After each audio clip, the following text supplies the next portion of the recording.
günlərdir studiyamızda qonağımız var. Pərviz Bənnalı, Dövlət Məşğulluq Agentliyinin Məşğulluq Tədbirləri Departamentinin müdürü. Sabahınız xeyir müdür. Sabahınız xeyir Pərviz bəy. Necəsiz? Hoş gördük. Yaxşıyam, sizlər necəsiz? Yaxşı olun, çox sağ olun. Şükür. Bizə əslində Pərviz bəy bir çox tamaşaçımız, xüsusilə bölgələrdə yaşayan tamaşaçılar, yəni artıq neçə müddətdir ki, belə bir şikayətlər yazırlar ki, illərdir biz vəd olunan həmin bu malqaranı gözləyirik, amma gəlib çıxmır belədir. Səbəb nədir?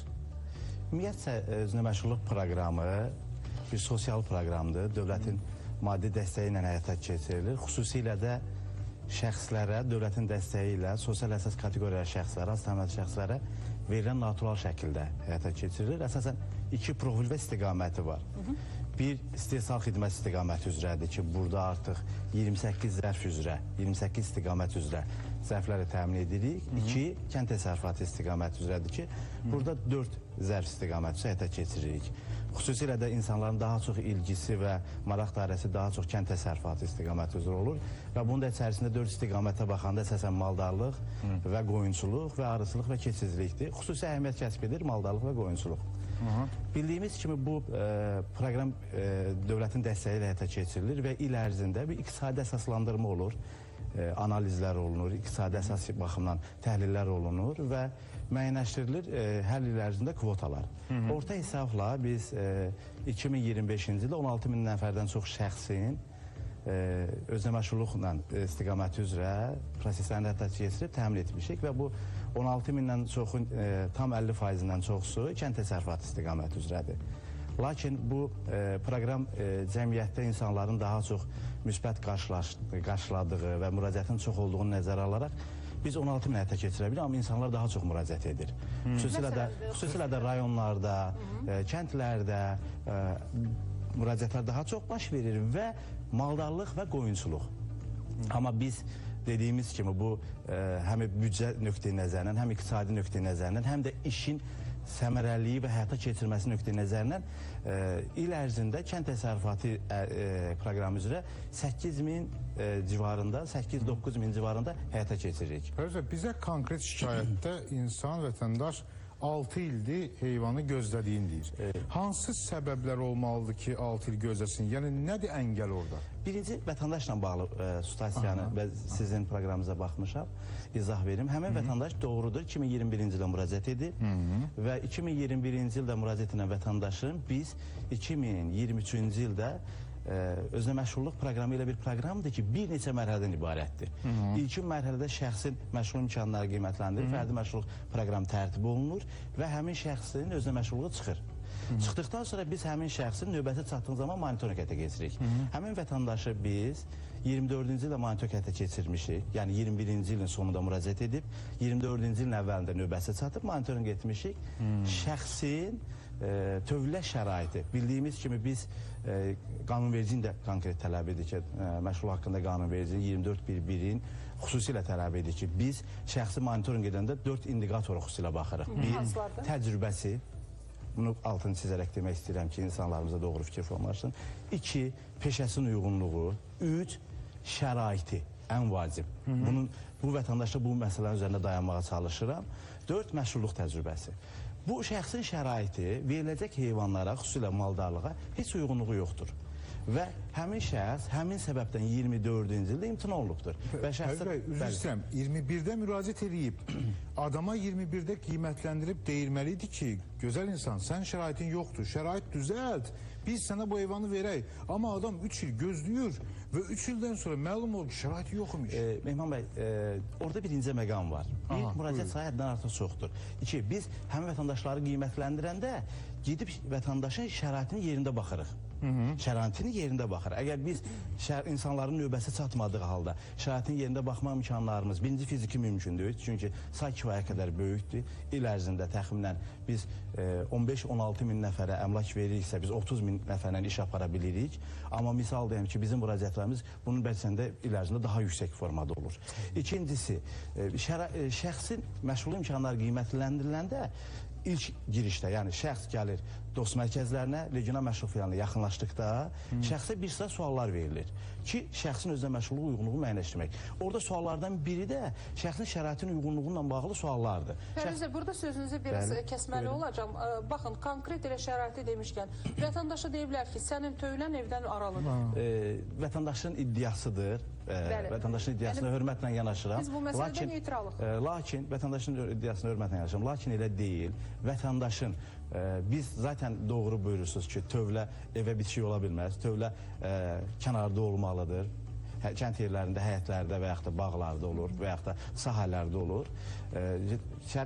Birinci imtinada vətəndaşın tövlə şəraitinin uyğunluğu, yəni tövlə şəraitini görsəniz, görəcəksiniz, siz də baxsanız görəcəksiniz ki, doğrudan da burada heyvan saxlamaq olmaz. Çünki bu qanunvericiliyin tələb edir ki, tövlə şəraiti minimum 1 kvadrat iri mal-qara üçün 5-6 kvadrat sahə olmalıdır. Şəxsin tövləsinin nə kvadratı uyğun deyil, nə hündürlüyü uyğun deyil, heç bir şərait uyğun deyil. Yəni orada heyvan versək, biz bilirik ki, özünə məşğulluq elə bir proqramdır ki, biz şəxslərə birlik istifadəyə veririk. Mülkiyyətinə vermirik. Bir ildən sonra, yekun monitorinq həyata keçirdikdən sonra həmin şəxsin mülkiyyətinə veririk. Mülkiyyət sahibi həmin şəxs olur. Bir il ərzində şəxs həmin natural şəkildə vermiş istər heyvandarlıq və istehsal xidmət istiqaməti üzrə biznes plana uyğun istifadə etməlidir, qoruyub saxlamalıdır onu. Biznes planda nələr var? Biznes planda xüsusilə şəxsin biznesə başlanmasından tutmuş, gəlirliyindən tutmuş, təhlilindən tutmuş və digər indikatorlar istiqaməti üzrə var və orada da xüsusilə toxunulma əsas məsələlərdən biri də odur ki, şəxs əmlakı alır, aldıqda bir il istifadə edir, bir ilin sonunda onun mülkiyyətinə verilir. Biz ona görə cümləmi tamamlamaq istəyirəm. Ona görə biz həmin şəxsə həmin əmlakı verə bilmirik ki, biz əminik ki, o heyvan orada tələf olacaq. Mən üzr istəyirəm. Valla yarı tələf olan heyvanlar bəzən biz fotoları görmüşdük. Bir aya o boyda ipoteka məsələsini həll edirik. Biz bir neçə aya iri-iri məsələləri həll edirik. Vallahi bilmirəm, yəni qlobal məsələlər həll olur. Yenə də mən düşünürəm ki, əlbət fəaliyyətinizdə problem yoxdur, amma bu mexanizm ki var, yəni 4 ilə 3 ilə cavab gəlir, sonra 6 il insan, yəni bu vətəndaşı bir şəkildə razı salmaq lazımdır. Vətəndaş, necə deyərlər, burada işləmək istəyir, başqa məqsədi yoxdur. Varsa biz bundan xəbərsizik. Yəni, baxın, kənardan mən baxıram, mənim kəndim, Aytən xanım, müraciət edib, 6 ildir bu əngələ düşüb. Yəni bir səbəbdən əngəl. Mən avtomatik bu anti-PR'dır və mən uzaqlaşıram bundan. Mən deyirəm, mənə lazım deyil, qardaş, 6 ilə bir heyvan 5 dəfə, 6 dəfə bala verər. Yəni bu mexanizmi biraz sürətləndirmək olmazmı? Mehman bəy, xüsusilə qeyd etdiyim hissə, önəm olan hissə bundan ibarətdir ki, bəli sürətləndirmək olar. Vətəndaş ilkin qeydiyyat prosesində informasiyasını düzgün bəyan etsə, hansı ki biz ona sual veririk, orada yanlış məlumat verməsə, vətəndaş 5-6 il gözləməyəcək. Nə qədər gözləyər? Yəni ən tezi. Orta hesabla bir vətəndaşımız zərfindən asılı olaraq, elə vətəndaşımız var 1 ilə gəlib çatır növbəsi, elə vətəndaş var 3 ilə növbəsi çatır. Siz məndən soruşsanız ki, maldarlıq üzrə, bu rayonlardan da asılı olaraq dəyişir. Misal deyəm ki, ölkənin A rayonunda vətəndaş müraciət edir 26-cı ildə, 27-ci ildə növbəsi çatır, əmlak alır. Ölkənin B rayonunda müraciət sayı həddən artıq çoxdur. Misal deyəm ki, bölgədən asılıdır. Bəli, bölgədən və zərfdən asılıdır. Bizim istehsal xidmət sahəsi üzrə 5 zərfimizə müraciət həddən artıq çoxdur. Kənd təsərrüfatı üzrə 2 ildən belə deyəm ki, 2 zərfimizə daha çoxdur. Xüsusilə kənd təsərrüfatımızda qoyunçuluq və keçiciliyə, bunu da üzr istəyirəm, arıçılıq və keçiciliyə aid etmək olmaz.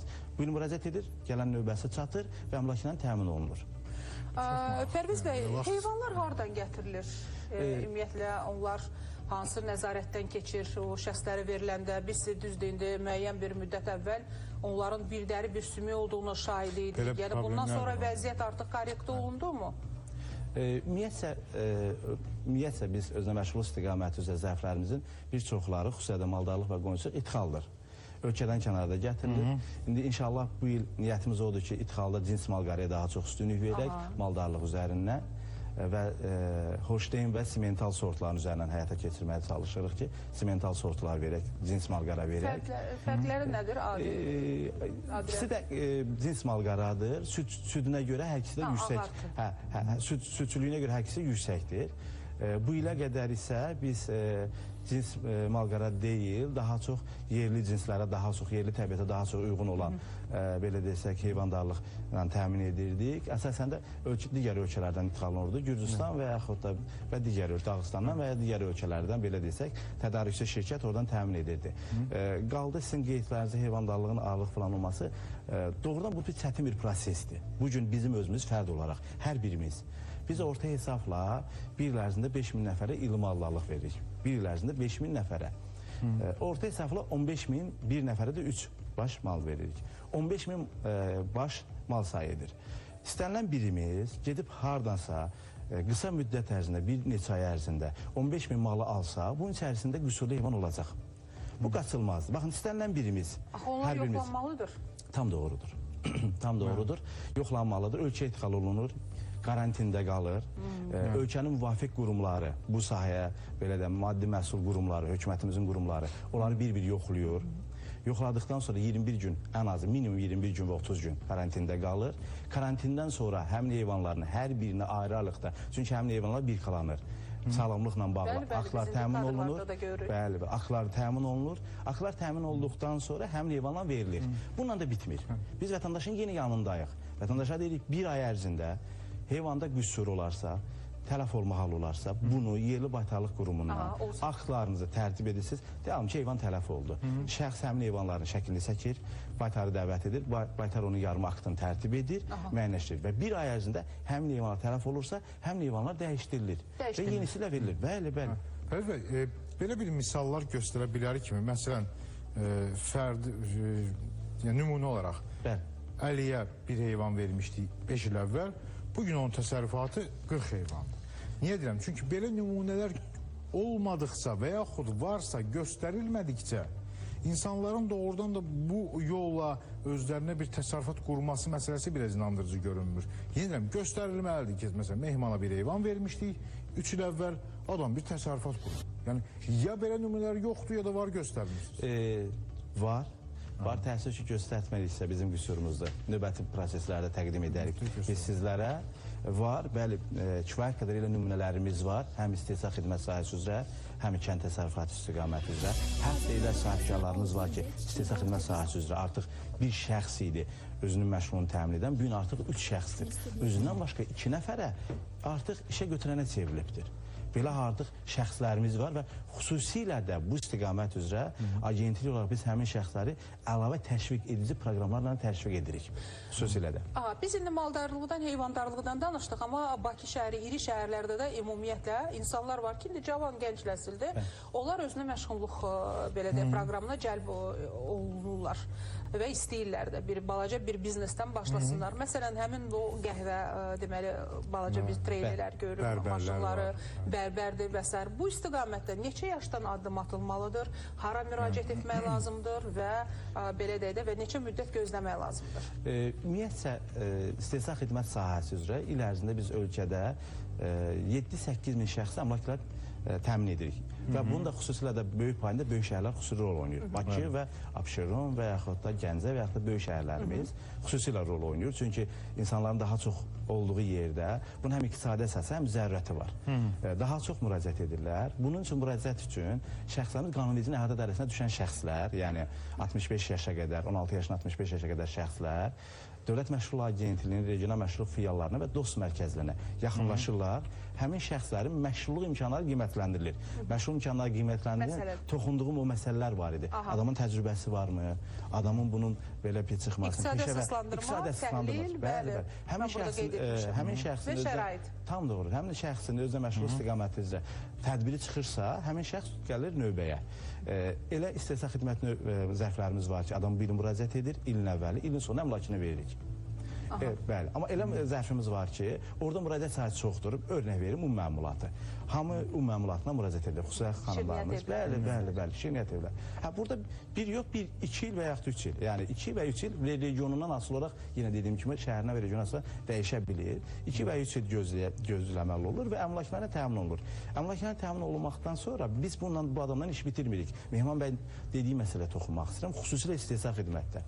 Biz həmin şəxslər, uğurlu şəxslər hər zaman insanları təşviq edirik ki, uğurlu şəxs olsunlar, vergilərini artırsınlar, fəaliyyət göstərsinlər və iqtisadi dolanışıqlarını həyata keçirsinlər. Həmin şəxslər bunu həyata keçirdikdən sonra bir ilin tamamında biz həmin şəxslərin monitorinq edirik. Bizim şəxslə bağlı təşviq edici əlavə 3 proqramımız var. 3 proqramımız. Nə az nə çox. Birinci proqram. Şəxs deyəlim biznesin genişləndirmək istəyir. Biz buna biznesin mükafatlandırması layihəsi deyirik. Biz artıq 10 nəfərə əmlak vermişik, 100 nəfərə may ayının sonunda bu prosesin uğurlu şəxsləri 100 nəfərə əlavə əmlaklarını verəcək. 190 nəfərində seçim mərhələsi bitibdir. İlin sonuna doğru onların əmlaklarını verməsi hədəflənilir. Biz həmin şəxslərə biz öz fəaliyyəti istiqaməti üzrə əlavə əmlaklarını vətəndaşın istəyinə uyğun olaraq, arzu və istəyinə uyğun olaraq təminnatsız, natural şəkildə alıb əmlakı həmin şəxsə təmin edirik. Bununla da bitmir. Adam əmlak aldı. Dərzidir, bir dərzisi vardı, bir dənəsində mükafatlandırma etdi. Adama demək ikinci dərziyə ehtiyacı var və yaxud da işçiyə ehtiyacı var. Motivasiya da var. Bəli, bəli. İkinci ehtiyacı var. Biz deyirik siz onu işə götürün. İşə götürəndə burada 2 proqramımız işə düşür. Bir, iş yerinə təcrübə proqramı. Yəni siz Gələcəkdə özü artıq özü müraciət edib biznesinə. Bəli, yox. Adam götürür şəxsi, təcrübəsini, deyir ki, təcrübə götür, rəsmləşdir, ödənişini biz ödəyəcəyik. Hətta belə. Maaşını yəni. Bəli, əmək haqqısını biz ödəyəcəyik. Bununla da bitmir. Şəxs təcrübə proqramı müddəti 6 aydır. Şəxs bunu götürür, görür ki, uğurlu şəxsdir, bunu işə götürmək istəyir. Birgə maliyyələşmə deyə bir alətimiz var. Həmin şəxsin əmək müqaviləsi imzaladıqdan sonra birinci təcrübə müqaviləsidir. Müqavilə imzaladıqdan sonra ilk 3 ayının 100%-ni əmək haqqı və bütün ödənişlərini biz qarşılayırıq. Əmək Naziri və Dövlət Məşğul Agentliyi Dünya Bankının dəstəyi ilə. Növbəti 3 ayının da 50%-nin əmək haqqı və digər ödənişləri, digər dediyim məcbur digər ödənişlərimiz var, vergi və yaxud. Onun da 50%-ni yenə biz qarşılayırıq bu layihə çərçivəsində. Yəni uğurlu şəxsin əvvəlindən sonuna qədər təşviq edirik ki, həmin şəxs daha böyük işə götürən çevirsin və məşğulluq təmin etmiş olsun. Qısaca bu dediniz paket sayı dediniz. Bəli. Yəni bu zərf. Bu zərflərə yeni nələrsə əlavə olması gündəmdədirmi? Məsələn, keçi dediniz, qoyun, inək, mal, heyvan dediniz, arı dediniz. Nələrsə ortaya çıxara bilər. Amma kənd təsərrüfatı bunlarla bitmir təbii ki. Yaxud belə digər sahələr. Sözün açığı bizim bugün 32 zərfimiz varsa, 5 zərf bilavasitə pilot zərfdir. Onların içərisində biri kənd təsərrüfatı istiqaməti üzrədir, kotancılıq, 4-ü xidmət istiqaməti üzrədir. Pilot zərfimizdir, amma buna baxmayaraq biz düzəni bazar araşdırması edirik, istər kənd təsərrüfatı istiqaməti üzrə olsun, istər də istehsal xidmət istiqaməti olsun. Bəli, tələbat varsa və düzənli araşdırma olunur. İnşallah ki 27-ci ildə əlavə yeni pilot zərflərimizi, birinci pilot həyata keçirib, yeni zərflərimizin şahidi olacaqsınız. Və Pərviz bəy, son sualım da Azərbaycanlıyıq da. Yəni daha tez bunları əldə etmək üçün, yəni baxım görüm, əlim cibində olsun, şirinlik, hörmət keçir. Heç cür mümkün deyil. Niyə mümkün deyil? İzahını verim. Heç cür mümkün deyil. Biz şəxslərin növbəyə düşdükdən sonra bütün ictimaiyyətə açıqdır. Hər bir kəs öz növbəsini və sıra sayını görür. Şəffafdır. Bəli, biz özünə məşğulluğun növbəlik reyestrini ictimaiyyətə açıqdır. İstənilən şəxs, istənilən anda və sizlər də girib onu çox rahat şəkildə görə bilirsiniz. Dövlət Məşğul Agentliyinin inşallah biz sizlərə sonra təqdim edərik məlumatlarını, siz də istəsəniz baxa bilərsiniz və rahatdır. Və elə bir sistem struktur qurulubdur ki, ora hətta mən istəsəm belə Mehman bəy qabağa çəkib mümkün ola bilər. Pərviz bəy, indi bu adam tövlə şəraitini yaxşılaşdırsa, yəni yenə 6 il gözləməlidir, yoxsa yox, alacaq. Xeyr. Əgər yaxşılaşdırsa... Vətəndaş tövlə şəraitini standartlara uyğun qurmuş olsa, müraciət etsə... Daha gözləməyəcək. Baxın, 6 il anlayışında biz vətəndaşı 2 dəfə həyətində olmuşuq. 2 dəfə. Baxın, xahiş edirəm bunu doğru başa düşünün. Yəni, növbəsi çatıbsa, bir çatışmazlıq varsa, aradan qaldırırsa, növbəyə təzdən ala düşmür. Bəli. Bu ilk izmallar nə vaxt gəlir?